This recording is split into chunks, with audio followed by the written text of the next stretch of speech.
RCR presenta a María Alejandra Trujillo en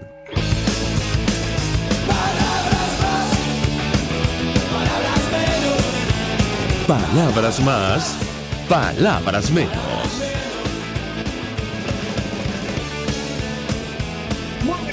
Radio Caracas Radio, lo mejor de este miércoles 12 de mayo del año 2021. Todo el equipo que trabaja para ustedes a partir de esta hora los saluda. La producción María García Jesús Rodríguez.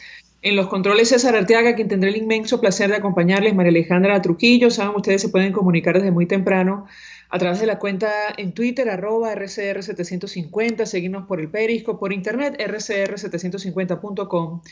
Y el resto de nuestras plataformas digitales a través de TuneIn y YouTube. Escuchaban ustedes un resumen de las informaciones más destacadas en nuestro país. Y bueno, ayer prácticamente y todas las discusiones pasaban por el anuncio confirmado sobre una posible negociación para una transición a la democracia en nuestro país. Sin embargo, como hemos venido conversando luego de la designación del Consejo Nacional Electoral, hay gran escepticismo, ya esto lo hemos vivido, llevamos muchos años en esta discusión sobre los supuestos diálogos y creo que la comunidad internacional está al tanto de lo que ha ocurrido. El embajador de Estados Unidos para Venezuela, James Story, reaccionaba al mensaje que publicó el presidente interino, el presidente de la Asamblea, Juan Guaidó, en sus redes sociales. Apoyamos los esfuerzos de Guaidó y oposición venezolana para restaurar de forma pacífica la democracia en Venezuela a través de elecciones presidenciales y parlamentarias libres. La solución a la crisis es un acuerdo comprensivo que lleve al resultado que venezolanos merecen. Las condiciones mínimas, decía el embajador, para las elecciones incluyen la liberación incondicional de los presos políticos, mayor acceso a ayuda humanitaria, libertad de prensa, rehabilitación de partidos políticos, para que los venezolanos puedan elegir por sí mismos a sus líderes. También el cese de los ataques contra la sociedad civil. Estados Unidos y la comunidad internacional seguirán presionando para lograr avances concretos en estas áreas. Y parece que la principal preocupación o motivación del régimen de Nicolás Maduro tiene que ver, entre otras cosas, con las sanciones. Lo decía abiertamente el propio Nicolás Maduro ayer, reaccionando al mensaje de Juan Guaidó y la posibilidad cierta de una negociación que habrá que ver si se concreta y en qué términos. Hay unos acuerdos, evidentemente, de esos acuerdos surgen el nuevo Consejo Nacional Electoral, pero que no cuenta con reconocimiento de parte de la sociedad venezolana y tampoco de la comunidad internacional.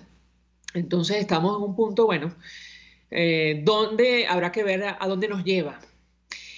Una persona que conoce perfectamente de lo que está ocurriendo con el régimen venezolano nos acompaña en la mañana de hoy.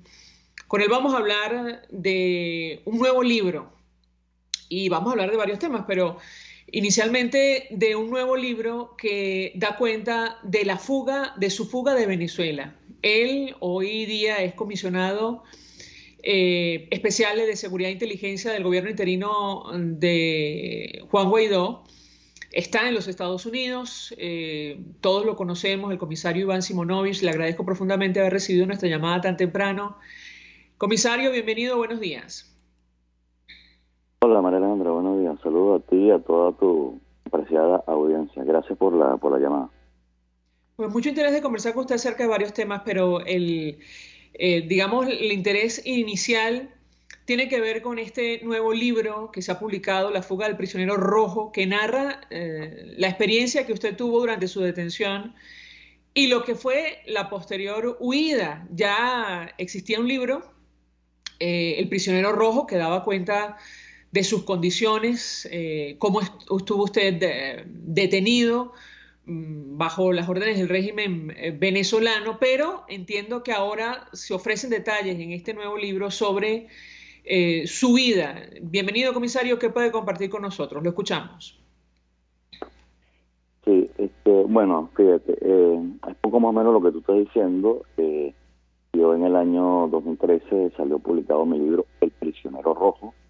El prisionero rojo es una autobiografía que empecé a escribir en el el año 2009, una vez que fui sentenciado a 30 años de prisión.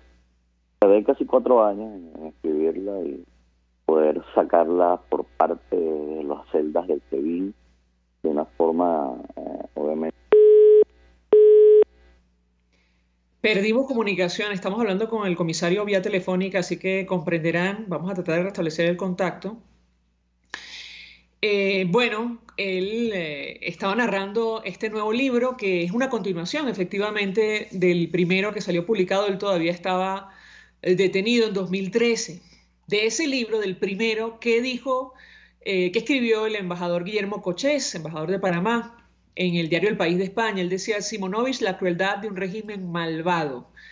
La autobiografía del comisario venezolano muestra lo abominable de un régimen. Nunca imaginé, decía el embajador, esto lo escribió en 2014, encontrarme con un testimonio tan dramático y cruel que reflejara hasta dónde un régimen del signo que fuera puede llegar para causarle daño físico, psicológico y moral a sus adversarios. Y esto toma especial actualidad, no solo por el tema de las negociaciones, sino por lo que está ocurriendo en la Fiscalía de la Corte Penal Internacional, ese examen preliminar que está en marcha. Comisario, adelante, perdimos comunicación. Usted explicaba efectivamente que esto es como una continuación del primer libro, donde usted narraba, bueno, las situaciones de reclusión. Lo escuchamos.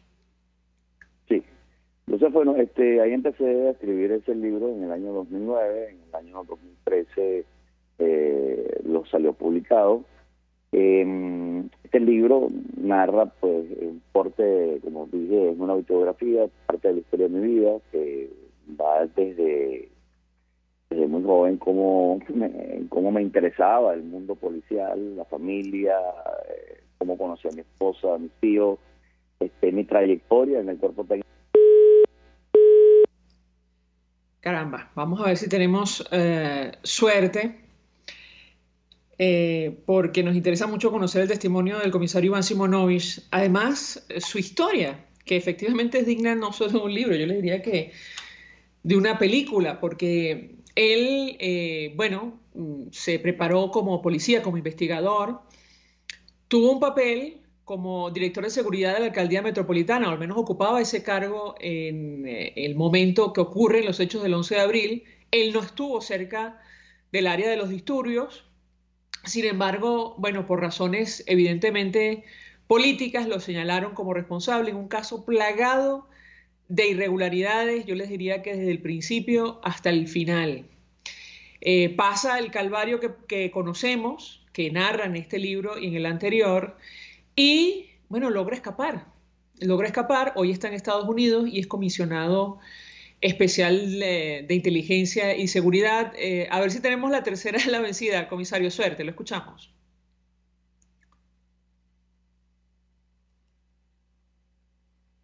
No, me parece que no. Comisario, usted narraba que esta es una continuación y yo, si me permite, iría al punto de partida del nuevo libro, que tiene que ver con su fuga, con su huida. Usted en ese momento era un preso político, probablemente el más emblemático en Venezuela, que puede compartir con nosotros que esté allí. En el libro, tuvimos la oportunidad de conversar en su momento, cuando usted ya se encontraba en los Estados Unidos, pero ¿qué puede adelantarnos? Lo escuchamos. Sí, bueno, el primer libro termina cuando a mí me trasladan a la cárcel militar de Ramo Verde. Entonces, este segundo libro empieza desde allí, o sea, es lo que se complementa con el respecto al primer libro. El tiempo que estuve en Ramo Verde, cuando luego fui trasladado a mi casa de casa por cárcel, y por supuesto la fuga. Una fuga que para mí yo lo califico como quizás la operación más compleja y que mejor tuve que pensar en toda mi vida. Todo el mundo sabe que yo trabajé muchísimos años en la PTJ, fui jefe de la Brigada de Acciones Especiales de la PTJ, participé en una gran cantidad de casos de investigación donde tenía... Caramba, vamos a intentar otra vez. A ver si puede terminar el relato del comisario. Probablemente vamos a tener que reprogramar la entrevista o ver técnicamente cómo la hacemos. para que se escuche perfectamente el testimonio del comisario Iván Simonovich, quien ahora mismo estaba narrando, probablemente esto está en el libro, cómo salió de Venezuela. Él ha contado, nosotros tuvimos la oportunidad de conversar con él, algunos detalles, pero sin ofrecer, digamos, la ruta, cómo pasó en las primeras horas, y tenemos ese testimonio. Su abogado Joel García fue a su residencia, él decía, el comisario está desaparecido, nadie sabía dónde estaba, y horas más tarde, él finalmente confirma que logró huir del país, da cuenta de algunos detalles de su salida de Venezuela, y llega finalmente a los Estados Unidos, donde se encuentra ahora mismo, ocupando este cargo en el gobierno interino de Juan Guaidó. Ya me dirá mi equipo, ojalá pueda terminar la idea. Insisto, probablemente vamos a reprogramar la entrevista, porque nos interesa mucho conocer lo que tiene que decir el comisario sobre este nuevo libro, que narra, bueno, es solo uno de los casos, para que ustedes se hagan una idea, solo uno de los casos de violación sistemática de derechos humanos en nuestro país, y tiene especial actualidad no solo por lo que está ocurriendo, sobre, digamos, una posible transición o no, o una posible negociación, sin adelantar demasiado, una nueva negociación, sino por lo que está ocurriendo en la Fiscalía de la Corte Penal Internacional, que tanto preocupa, entendemos, al régimen de Nicolás Maduro, por las últimas declaraciones que escuchamos, no solo del propio Maduro, sino de Delcy Rodríguez, la vicepresidenta del régimen venezolano. Yo le voy a pedir a mi equipo, a ver si tenemos suerte con el comisario, en vista de que tenemos problemas con la comunicación. Vamos a colocar la declaración del abogado Joel García, de su abogado, lo teníamos todo preparado. En las primeras de cambio, cuando se conoce la huida o la desaparición en ese momento de Iván Simonovich, antes de que saliera del país, vamos a intentar restablecer contacto con el comisario en tanto eso ocurre, pero vamos a compartir esto con la audiencia. Superiores del SEBIN. Abogado, ¿cuál sería la responsabilidad del SEBIN, ya que están encargados de la custodia ante una presunta fuga? Totalmente. Cuando una persona está privada de su libertad, la responsabilidad es única y exclusivamente y excluyente de los demás. La responsabilidad es netamente tanto del juez como del Estado que tiene su custodia. Entonces, es el Estado, de manera oficial el SEBIN, que nos debe decir qué ocurrió con Iván Simonovich. Hay especulaciones, muchas especulaciones, pero que no me atrevo a afirmar ni una ni otra, puesto de que no tenemos información oficial. ¿Qué se dice? ¿Cuáles son esas especulaciones? Lo que se ha corrido por las redes es que se fugó, pero si se fugó, está bajo la custodia del SEBIN, y hasta que Iván Simonovich no aparezca con vida, no podemos hablar absolutamente de fuga, sino podemos hablar ahorita de una desaparición, porque si estuviese allí, me hubiese dicho que estuviera allí, pero no me dieron ningún tipo de información. Abogado, una precisión, Iván Simonovich tiene un aparato de seguridad en su tobillo, ¿correcto? Sí, tiene un GPS colocado desde el mismo día que lo trajeron para acá. Y otra precisión, ¿hay algún tipo de información por parte del tribunal que lleva su causa de alguna revocación de su medida cautelar de casa por cárcel? Tenemos un abogado en Maracay que está precisamente averiguando en el tribunal de ejecución qué información tiene el tribunal. ¿No había posibilidad de traslado entonces? No, que no, el abogado de Maracay está diciendo eso, pero que traslado, a menos que lo hayan trasladado arbitrariamente a cualquier casa del país, y sabemos que eso sucede. Él tenía una situación de salud. Bien, parte de las declaraciones en ese momento, el momento de la fuga de Iván Simonovich, antes de que él confirmara en propia voz que logró salir del país y, llegó finalmente a los Estados Unidos. Hay que decir que el comisario hoy tiene osteoporosis, puede, digamos, sufrir algún tipo de lesión por las condiciones de su retención. Él estuvo preso en un sótano. Estoy leyendo el artículo que publicó el embajador Cochés en su momento, sin acceso al sol tan solo 13 horas en todos esos años. Destruyeron su sistema de salud, le negaron atención médica oportuna. Durante su encarcelamiento, hasta donde vive su familia, fue objeto de acosos oficialistas. Hasta una bomba molotov llegaron a lanzar en su residencia. En ocasiones ni al cardenal Urosa le permitieron visitarlo, Simonovich resistió, decía el embajador Cortés, como un hombre valiente. Y hoy nos acompaña, me dicen que vamos a poder conversar con él después de la pausa. Ya venimos. Usted escucha Palabras Más, Palabras Menos en RCR 750 AM. Puedes seguirnos en nuestras redes sociales. En Twitter, @RCR750, la radio que se ve. Mensaje del ingeniero José Peraza, tesorero del FONPRES CIB. Estimado colega ingeniero, arquitecto y profesional afín, el Colegio de Ingenieros de Venezuela y el Fondo de Previsión Social, preocupado por la salud de tu familia, ha diseñado un sistema de salud integral que coloca a tu disposición y que contiene asistencia primaria de salud, ambulancia, hospitalización, cirugía, oftalmología, dermatología, fisioterapia, psicología, odontología, farmacia y funerario. Para mayor información, visítanos a nuestros portales cib.net.be, fonprescib.net.be, Colegio de Ingenieros de Venezuela, construyendo futuro. Mis amigos, quiero hablarles de Dilab Biodiagnóstica, un nuevo laboratorio clínico con un concepto original.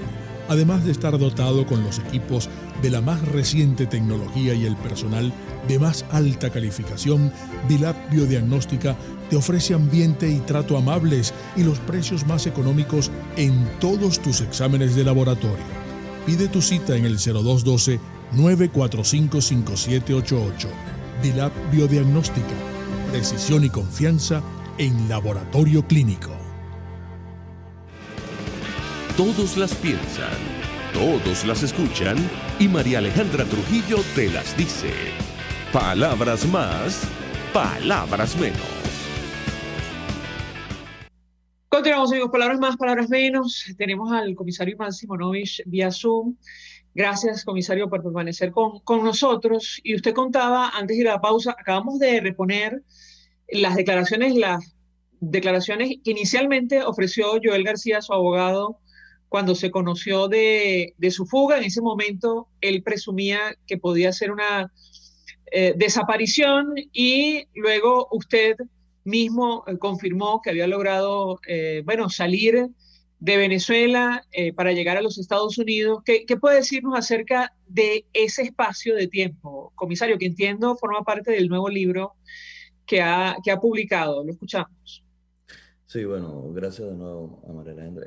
Fíjate, decía yo que había sido una planificación bastante compleja, había sido difícil, sobre todo porque, teníamos mucho miedo, y cuando digo teníamos, pues esto es algo que conté con la ayuda de varios amigos.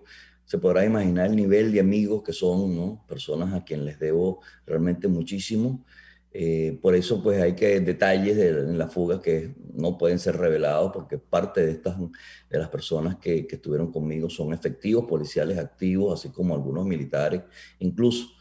Así que fue una planificación muy minuciosa de cada uno de los pasos.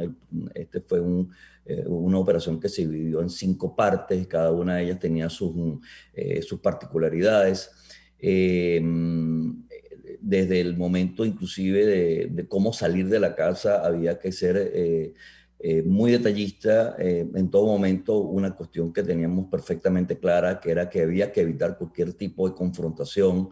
Yo no quería que tampoco los funcionarios que estaban encargados de mi custodia pues fuesen castigados por esto, toda vez que ninguno de ellos tenía información de nada de lo que yo estaba haciendo. Ahora bien, yo soy investigador criminal, toda mi vida me dediqué a eso. Y bueno, el lapso de tiempo que yo estuve en mi casa, pues lo que hice fue detallar y tomar nota de todas las rutinas que habían con respecto a los funcionarios, las supervisiones. Yo estaba en mi casa, tenía, además de un grillete electrónico, tenía prohibiciones de reuniones con personas, con periodistas, con políticos, eso estaba totalmente prohibido.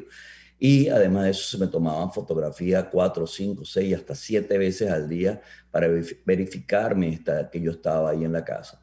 Entonces, bueno, salir de la casa era un tema complicado, así que luego que salí de la casa, pues logré salir sin causar ningún tipo de enfrentamiento con nadie. Tuve que ocultarme en varios sitios Luego de eso, bueno, movilizarme a alguna parte de las costas del país. Luego de eso, llegar a una isla y después de una isla, pues llegar a los Estados Unidos en un avión privado, ¿no? Entonces, en el libro se relata, pues, cada una de estas fases, las complejidades que hubo en todo esto. Y como estaba diciendo anteriormente, el libro, porque no quisiera que quedase, que se viese como un engaño, que el libro trata solamente de la fuga, sino es una complementación del libro inicial, que es El prisionero rojo. El prisionero rojo empieza pues con todo lo que también estaba señalando, que habla sobre mi vida dentro de la policía, mi vida personal, el juicio del 11 de abril, la persecución política en Venezuela. Y bueno, entonces de eso es que básicamente es el nuevo libro El prisionero rojo. Nos interesó mucho, comisario, su testimonio, y para la entrevista estuvimos revisando declaraciones que usted ofreció con anterioridad. Y en el caso del prisionero rojo, usted menciona a varios funcionarios, muchos de los cuales hoy están en el exilio, en el exterior, o han colaborado con autoridades norteamericanas que tuvieron un papel protagónico en su detención. Y esto, decíamos con la audiencia, toma especial interés o cobra especial interés en este momento en el cual se investiga o avanza el examen preliminar contra el régimen de Nicolás Maduro por posibles delitos de lesa humanidad. Yo le pedí un comentario porque usted en una declaración llegó a hablar del papel, por ejemplo, de la fiscal hoy en el exilio, Luisa Ortega Díaz. Ella dijo algo así, según usted comentaba, que usted había hipnotizado a los marxistas para que atentaran contra el presidente en ese momento, lo decía evidentemente con ironía, y está el testimonio emblemático del magistrado Aponte Aponte, que reconoció que recibió órdenes directamente del régimen del expresidente Chávez, mejor dicho, justamente para avanzar en el caso o, digamos, concretar su detención. Yo le pediría un comentario sobre el papel de estas personas y otros. En el caso suyo, en lo personal, y de cara, digamos, a un posible, no sé si proceso de transición, justicia transicional, o incluso una investigación formal en la Corte Penal Internacional. Lo escuchamos. Sí, Luis Ortega Díaz, primero fue la fiscal de mi caso, ella fue la persona que hizo acto de presencia en el tribunal de Michael Moreno en abril del año 2004, cuando a mí me presentaron ante el tribunal, que el juez era Michael Moreno. Ella era la fiscal del caso.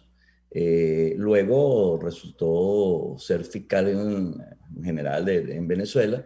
Y bueno, ella fue la que siguió con detalle pues todo mi juicio. El juicio duró 3 años y 4 meses, quizás el juicio más largo de la historia en Venezuela. A ella le reportaba directamente Haifa El Aizami, la hermana de Tarek El Aizami. ¿Okay? Era la fiscal que estaba in situ en el juicio como tal. Luis Ortega Díaz fue la fiscal, y no solamente fue mi caso, hay que hablar, que está claro en eso, que los primeros 7 años que ella ejerció la fiscalía, varias personas de la oposición pues, que fueron acusados injustamente e ilegalmente y que se le fabricaron casos. Ella era la fiscal general, eso no hay la menor duda. En el caso de Leopoldo López, la lista es larga, pues. En el caso de Eladio Aponte Aponte, bueno, Eladio Aponte Aponte contó con el cariño y era parte del equipo de persecución política de Hugo Chávez, ¿no? Hay unas declaraciones que fueron inclusive apostilladas en República Dominicana, en Costa Rica, perdón, donde Eladio Aponte Aponte confesó haber dado instrucciones que nosotros debíamos ser condenados. Ellos redactaron la sentencia que nos condenaba a 30 años de prisión, y él dijo que él lo había hecho porque había recibido orden directa de Hugo Chávez de condenarnos, de salir de eso cuanto antes. Asimismo está señalado en el documento que él apostilló, y así está señalado en el libro. Entonces, ellos son cómplices necesarios en las sentencias, no solamente en mi caso, sino en los casos de persecución política. Ellos sí les cabe perfectamente esa esa calificación legal que se llaman cómplices necesarios. O sea, sin esa complicidad necesaria de la fiscalía o el sistema de justicia, los tribunales, obviamente no se hubiesen podido sentenciar, no solamente en mi caso, sino otros casos. Y quiero recordar, ¿verdad?, que en el caso del 11 de abril aún hay funcionarios presos. Hay 3 funcionarios presos: Héctor Robaín, Luis Molina Cerrada, Erasmo Bolívar, funcionarios que fueron involucrados en el caso del 11 de abril por aparecer en una fotografía, porque en ese juicio jamás hubo una sola prueba que nos inculpara a nosotros, ni a mí, bueno, yo ni siquiera estaba allí, a ellos de haber causado la muerte de nadie, y yo de haber dado las órdenes, porque además el trabajo de la fiscalía fue bastante paupérrimo, bastante malo. Ellos dijeron que yo había dado instrucciones y a mí nunca lo pudieron demostrar. A mí ni siquiera se me hizo una toma de muestra de voz para cotejarlo con las voces de la sala de transmisiones en ese momento de la Policía Metropolitana. Eso jamás se hizo. Entonces, fue un juicio total y absolutamente amañado, y prueba de eso lo dijimos, lo denunciaron los abogados durante todo el juicio, y así se dejó constancia en el juicio como tal. Nosotros pedimos innumerables veces copia, pues, de los videos hechos, de los testigos, de los expertos, de todo lo que pasó en ese juicio durante casi 4 años, porque todo eso fue grabado, y jamás nosotros, o sea, los abogados deberían tener acceso a eso, y jamás se nos dio. El día que eso se haga público, si es que existe, porque yo me imagino que como son estos, pues tienen que haberlo desaparecido. Marjorie Calderón Guerrero es un nombre que jamás puede olvidar la historia de Venezuela, la historia judicial venezolana. Era la juez de juicio, hoy en día magistrada. Así como Michael Moreno, el premio gordo de él fue ordenar mi detención, y que eso lo llevó a ser el presidente del Tribunal Supremo de Justicia. Cada uno de los que participaron, pues, tienen su premio. En el caso de Haifa El Aizami, es embajadora plenipotenciaria en los Países Bajos. Así, todo el mundo escaló sobre mis hombros en este caso. Eso es parte de las cosas que se relatan en el libro. Comisario, ¿cuál es su situación? Porque leyendo, bueno, lo que fue, de hecho lo vivimos, ¿no? Como periodista lo vivimos, digamos, la situación, las condiciones de su detención. ¿Cuál es su situación, digamos, física en este momento? Yo le preguntaría incluso espiritual, es decir, cuando usted ve hacia atrás, ¿qué puede compartir con nosotros? No sé si parte de ese testimonio está en el libro, pero ¿qué puede decirnos? Lo escuchamos. Bueno, mira, mi condición física, por supuesto, hay secuelas que son irreversibles. Yo tuve 9 años en una celda de 2 metros por 2 metros, en un pasillo de 35 metros de largo, sin acceso al sol. En 9 años solamente tuve posibilidad de ver el sol en 33 días. Es así como el régimen trata a las personas. Y eso fue lo que a mí me tocó. Luego de eso tuve 2 años en Ramo Verde, tuve casi 4 años en mi casa.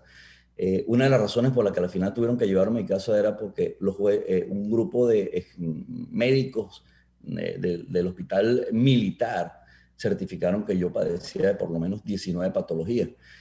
Hoy por hoy, pues, estando acá en los Estados Unidos, hay algunas de ellas que debo tratarlas con cuidado, y es parte de las cosas que hago acá, pues.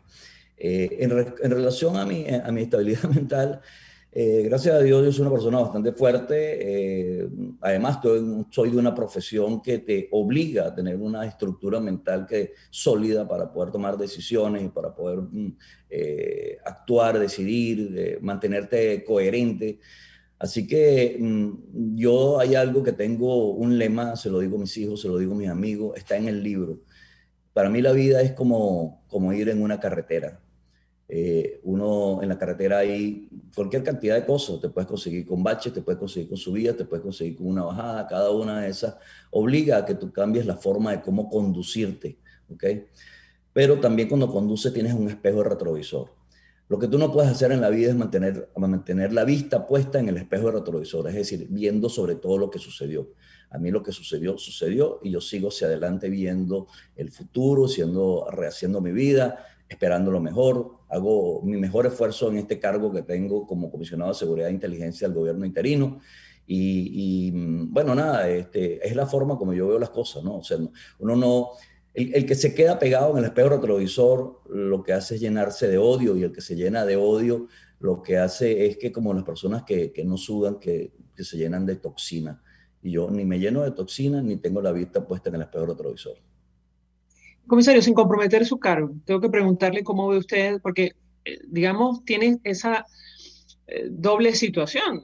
Usted vivió en carne propia, digamos, la crueldad de este régimen. Hoy representa al gobierno interino, tiene esa posición como comisionado de seguridad e inteligencia. ¿Cómo ve usted este proceso político que está abierto, que está en marcha, que no sabemos dónde nos va a llevar, que nos ubica en una posible negociación, una nueva negociación entre las fuerzas democráticas, el régimen de Nicolás Maduro y la comunidad internacional? Y lo que está ocurriendo, que tanto temen los funcionarios del régimen de Maduro, la Corte Penal Internacional. ¿Cómo lo ve usted, comisario? Lo escuchamos. Mira, el tema político de verdad no es muy fuerte. Yo tengo una experticia acá que tiene que ver con el tema policial. Lo que sí te digo es lo siguiente, María Alejandra.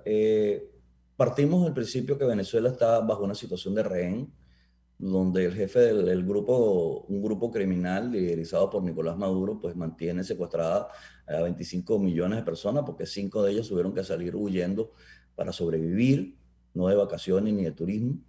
Así que desde mi punto de vista, eso es lo que sucede. Cuando hay una situación de rehén, obviamente entre la lista de cosas que se deben hacer pasas por las negociaciones. Durante los años que fui jefe de la Brigada de Acciones Especiales de PTJ, 3 años y 4 meses que fui jefe 3 años y medio, perdón, que fui jefe del BAE, innumerables casos tuvimos que manejar de situaciones de rehén. Y bueno, habían unos negociadores y habían 2 opciones. Había una vía de negociación, había una vía del uso de la fuerza policial para entrar y retomar el control de la situación. ¿Cuál me gusta más a mí? Bueno, la que cause menos daño. Es decir, si tú me hablas que existe la posibilidad de unas negociaciones, que existe la posibilidad cierta que se pueda llegar a un acuerdo donde todos nos pongamos, donde todos estén de acuerdo y se pueda salir de la situación que está Venezuela, no solamente desde el punto de vista político, sino desde el punto de vista financiero, desde el punto de vista social, retomar la democracia en Venezuela. Si todo eso puede ser a través de un acuerdo, bueno, bienvenido, perfecto. Eso me parece que es lo mejor. ¿Va a suceder? No lo sé. Eso no lo sé. La historia o lo que dice en los últimos años es que cada vez que estas cosas se presentan, y bueno, y esa es la realidad por las cuales las personas están, bueno, no creen, pues tú lo comentaste en el inicio de tu programa, están excéntricos, o sea, de lo que pueda suceder con esto.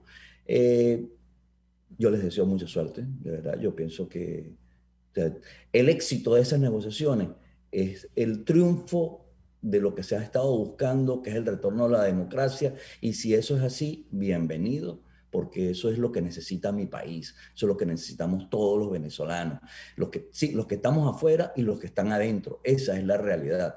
Ahora, insisto, ¿va a funcionar? No sé si va a funcionar, tú no sabes hasta qué punto el régimen de verdad va a conceder, porque el tema es que las negociaciones, o sea, cuando nosotros íbamos a unas negociaciones con unos delincuentes, ellos no nos apuntaban a nosotros los apuntábamos a ellos. Entonces la situación es diferente, ¿ok? Porque los que están cometiendo delitos son ellos, no nosotros. Los que han cometido delitos son ellos, no los ciudadanos en común que andan en la calle. Entonces ellos lo que deben ver cómo van a salir de este paquete. Ahora, insisto, de verdad, mira, te lo pongo así, yo creo que si todo esto pasase por un proceso donde el acuerdo sea que todos ellos pueden irse del país y dejan a los venezolanos tranquilos y dejan que el país se pueda reconstruir. Bueno, reconstruimos el país y se acabó. Vuelvo al ejemplo de la carretera y la vista. Yo veo la vida como una carretera, como que voy conduciendo, y todo dependerá de cómo yo maneje y de cómo lo que yo me consiga en la vía. Lo que sí no voy a hacer es quedarme pegado viendo en el espejo retrovisor. Yo veo hacia adelante. Aquí el país lo que necesita es avanzar. Así que, bueno, los políticos tendrán su oportunidad de nuevo para ver si pueden avanzar. Los políticos de ambos lados, porque aquí no se trata ni de los de oposición ni los del gobierno, de ambos lados. Porque yo estoy seguro que los inclusive del lado del oficialismo, que son muy poquitos, las están pasando tan mal como las están pasando el resto de los demás venezolanos. Porque cuando hablamos de la Fuerza Armada, cuando hablamos de la policía, cuando hablamos de los médicos, cuando hablamos de los profesores, todos esos padecen exactamente lo mismo. Los únicos que no padecen eso son los que están enchufados en el alto nivel del gobierno, o los que de alguna forma pues, están relacionados con ellos, que todos están en un radar de investigación internacional. Comisario Iván Simonovic, le agradezco profundamente haber recibido nuestra llamada, acompañarnos la mañana de hoy, compartir su testimonio, su valioso testimonio sobre lo que le tocó sufrir a usted en carne propia y cómo ha logrado rehacer, como dice usted, su vida, luego de huir de esta situación, en las circunstancias en las que estaba, por cierto, se encontraba detenido. Gracias por atendernos, por acompañarnos. Nosotros vamos a la pausa, al regreso venimos con más. Estás escuchando Palabras Más, Palabras Menos, por RCR 750 AM.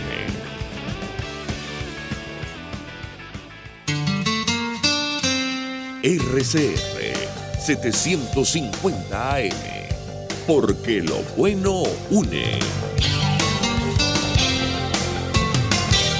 Mensaje del ingeniero José Peraza, tesorero del FOMPRES CIB. Estimado colega ingeniero, arquitecto y profesional afín, el Colegio de Ingenieros de Venezuela y el Fondo de Previsión Social, preocupado por la salud de tu familia, ha diseñado un sistema de salud integral que coloca a tu disposición y que contiene asistencia primaria de salud, ambulancia, hospitalización, cirugía, oftalmología, dermatología, fisioterapia, psicología, odontología, farmacia y funerario. Para mayor información, visítanos a nuestros portales cib.net.be, fomprescib.net.be, Colegio de Ingenieros de Venezuela, construyendo futuro.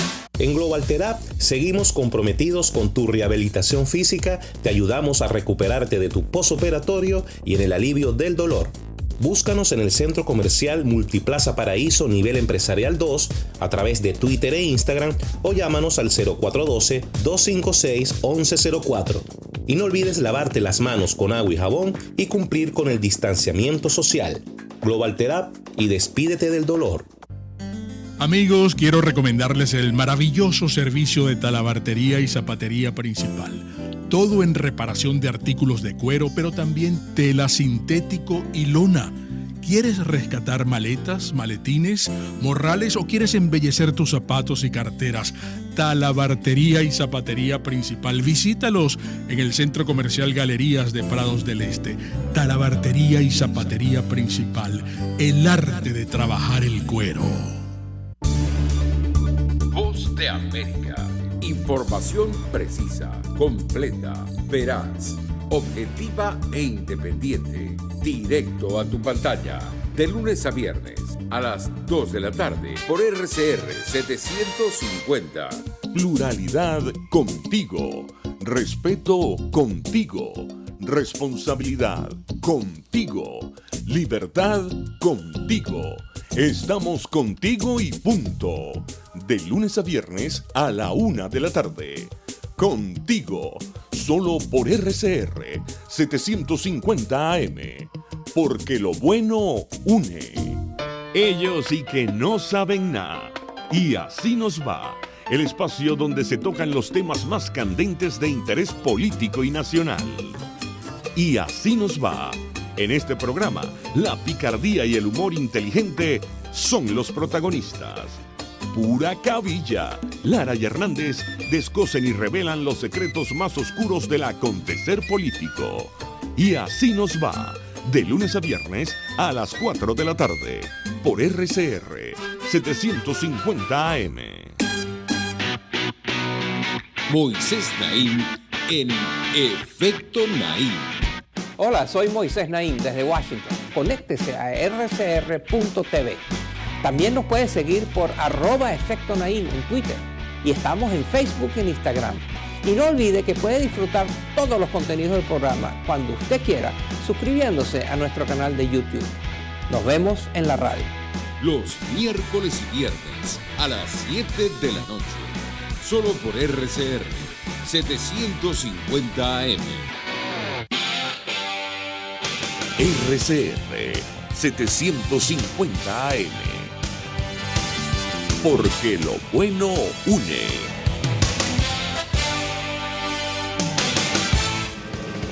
Información, opinión, contraste. María Alejandra Trujillo está en Palabras Más, Palabras Menos.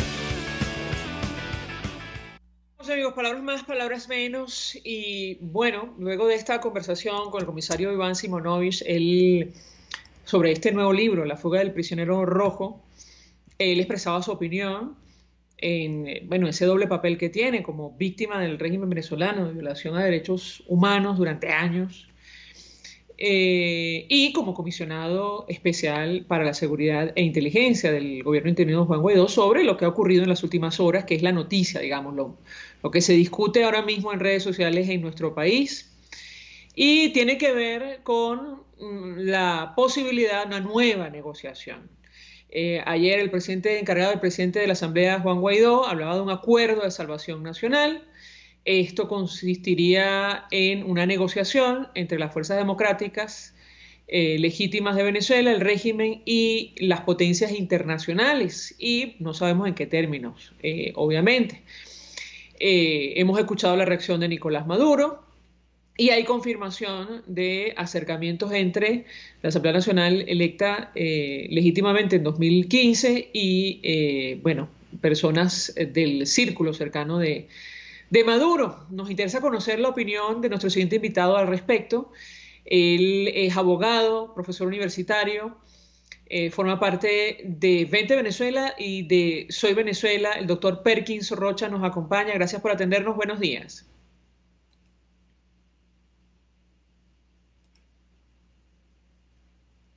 Doctor Perkins Rocha, buenos días. ¿Aló? ¿Me oyes? Ahora sí, doctor. Gracias por atendernos tan tempranito. Yo le pediría una reacción de su parte acerca de lo que ha ocurrido en las últimas horas, la posibilidad de una nueva negociación entre las fuerzas democráticas de nuestro país y el régimen de Nicolás Maduro. ¿Cómo lo ve usted? Lo escuchamos. Bueno, lo importante acá es que los ciudadanos tenemos que estar muy alertas, ¿no? Muy alertas de la posible utilización de este instrumento en el cual desde nuestra organización política hemos dicho que no lo descartamos, pero que deben haber condiciones en virtud de las cuales la utilización de este instrumento, la negociación, en una crisis política como la que enfrentamos frente a la naturaleza del interlocutor que podríamos potencialmente tener al frente, que es el régimen, con una naturaleza claramente definida, de carácter delictual, pues bueno, hace que este instrumento amerite de condiciones específicas antes de plantearse la mesa de conversación. Y hemos definido esas condiciones como las precondiciones necesarias, condiciones sine qua non para que pueda darse un proceso de esta naturaleza. No vemos en el escenario político que sea clara la constitución de estos requisitos esenciales. El fundamental, cuando uno se sienta a negociar, uno debe tener de su lado algunas cartas, algunos instrumentos, algunas opciones que involucren, en primer lugar, que el cumplimiento de las metas que transemos con el interlocutor. En pocas palabras, tendríamos que tener una fuerza importante para imponer nuestra voluntad o en todo caso llevar a un espacio, a un área, a nuestro interlocutor para que acepte nuestra posición a cambio de. En pocas palabras, el interinato no ha construido una fuerza creíble que haga plausible tener la esperanza de que esa negociación nos va a conducir a la libertad. Esa negociación probablemente, en caso de darse, nos va a conducir a mejores condiciones dentro del sometimiento que tenemos, mejores condiciones, espacios dentro de la prisión. Como hemos dicho desde hace mucho tiempo, no se trata de buscar mejor posición dentro de la jaula o dentro de la prisión, se trata de liberarnos de la prisión y tener un recorrido hacia la libertad de alguna forma mucho más clara. No vemos en consecuencia que el señor Guaidó ni el interinato haya construido en este momento una capacidad que le permita plantear libremente unas exigencias a cambio de la libertad. No las veo, no se ven por ninguna parte. Hay que derrumbar mitos con respecto a esta utilización de este instrumento. Muchos creen que por el solo hecho de sentar al régimen en una mesa de negociación, ya la oposición ha ganado terreno. Esto es falso. En 21 años de sometimiento hemos tenido múltiples procesos de negociación en los que muchos, por cierto, ha sido el propio régimen quien ha creado las condiciones para que esto se den, y tenemos que estadísticamente en todos el régimen ha salido más fortalecido y lo que ha hecho es ganar tiempo en el sometimiento de su condición de manejo del poder. En consecuencia, no es cierto que toda negociación es derrota para quien ostenta el poder. En este caso, si no vamos preparados a esa negociación, como efectivamente no lo estamos internamente, pudiéramos dar, inicio a una nueva década de sometimiento donde tendremos a un régimen probablemente mutando a otra forma organizativa y nosotros sin espacio de libertad. Ahora, doctor Rocha, quisiera su comentario sobre varios puntos neurálgicos del mensaje que se dio ayer de esta declaración del presidente encargado, el presidente de la Asamblea, Juan Guaidó.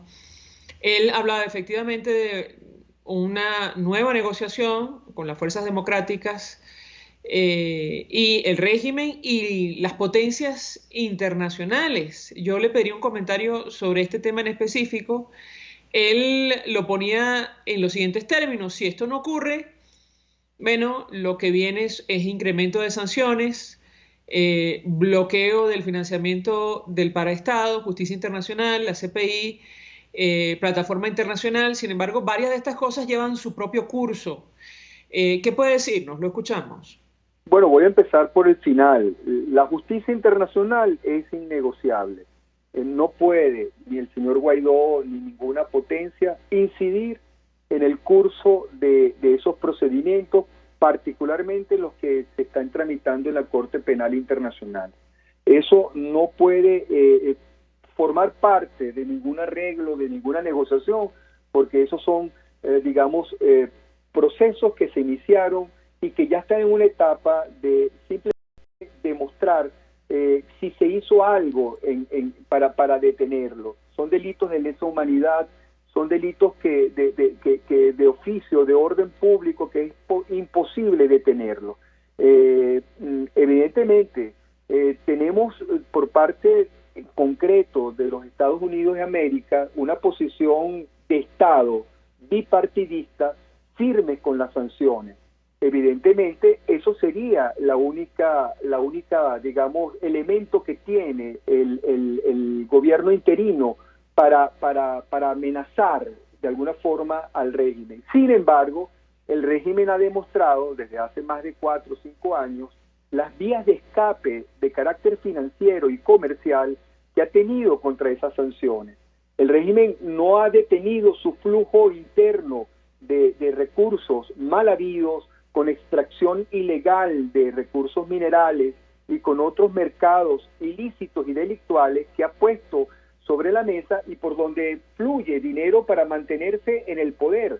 Probablemente no para tapar los huecos de la calle, ni para darnos un servicio eléctrico en mejores condiciones, ni para darnos agua limpia, pero sí para generar un régimen represivo, selectivo, cada vez más sofisticado con la ayuda cubana y ahora con la ayuda iraní, que lo permite estar donde está. ese mecanismo represivo se alimenta de recursos extrapresupuestarios de carácter ilícito, donde no ha podido las sanciones económicas bloquearlas, de tal forma que asomar eso a la mesa de negociación como una amenaza creíble, pues bueno, no pareciera ser contundente a los efectos de salir de las aulas, a los efectos de salir de la prisión en que se encuentra el pueblo venezolano. Doctor Berkin Rocha, 1.000.000 de gracias por atendernos, acompañarnos la mañana de tan tempranito. Sabemos que tiene compromisos que cumplir. Vamos a una breve pausa. Regreso, venimos con más. Escuchas a María Alejandra Trujillo en Palabras Más, Palabras Menos, por RCR 750 AM. Sintonícenos a través de Periscope, @RCR750, la radio que se ve. Mensaje del ingeniero José Peraza, tesorero del FOMPRES CIB. Estimado colega ingeniero, arquitecto y profesional afín, el Colegio de Ingenieros de Venezuela y el Fondo de Previsión Social, preocupado por la salud de tu familia, ha diseñado un sistema de salud integral que coloca a tu disposición y que contiene asistencia primaria de salud, ambulancia, hospitalización, cirugía, oftalmología, dermatología, fisioterapia, psicología, odontología, farmacia y funerario. Para mayor información, visítanos a nuestros portales cib.net.be, fomprescib.net.be, Colegio de Ingenieros de Venezuela, construyendo futuro. Mis amigos, una empresa comprometida y responsable con su personal es una empresa segura, y Produzca es la compañía pionera en Venezuela que ofrece la mayor cantidad de equipos de comprobada calidad para garantizar la seguridad integral de toda la nómina industrial de cualquier empresa. El catálogo de Produzca es inmenso, todo tipo de guantes, cascos, accesorios y productos varios de protección para tu personal. Conoce más de Produzca en www.produzca.com. Produzca, seguridad en tu empresa de los pies a la cabeza. Se dicen, se ocultan, se piensan, se descubren. Palabras más, palabras menos. Con María Alejandra Trujillo. Más palabras menos, se nos ha agotado el tiempo, nos despedimos, lo hacemos a nombre de Jaime Estares de la Dirección General de la Estación, en la gerencia de producción Willy Charcaya, en la producción Marilia García Génesis Rodríguez, en los controles César Arteaga, quien tuvo el inmenso placer de acompañarles, María Alejandra Trujillo. El Fondo de Previsión Social del Colegio de Ingenieros de Venezuela presentó.